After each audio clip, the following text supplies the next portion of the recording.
தஞ்சை மாவட்டம் பட்டுக்கோட்டையில் 20 பேரை வெறிநாய் கடித்து குதறியிருக்கிறது. பொதுத் தேர்வு எழுதச் சென்ற 6 மாணவிகளையும் வெறிநாய் கடித்திருக்கிறது.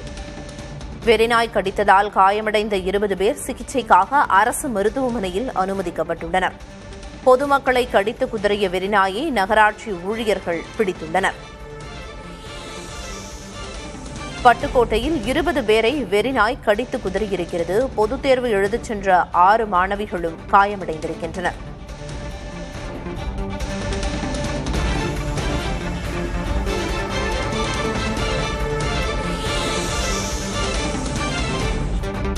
தஞ்சை மாவட்டம் பட்டுக்கோட்டையில் 20 பேரை வெறிநாய் கடித்து குதறியிருக்கிறது. இதில் பொதுத் தேர்வு எழுதச் சென்ற 6 மாணவிகளும் காயமடைந்து சிகிச்சை பெற்று வருவதாக தகவல் வெளியாகியிருக்கிறது. வெறிநாய் கடித்ததால் காயமடைந்த 20 பேர் சிகிச்சைக்காக அரசு மருத்துவமனையில் அனுமதிக்கப்பட்டுள்ளனர். பொதுமக்களை கடித்து குதறிய வெறிநாயை நகராட்சி ஊழியர்கள் பிடித்துள்ளனர்.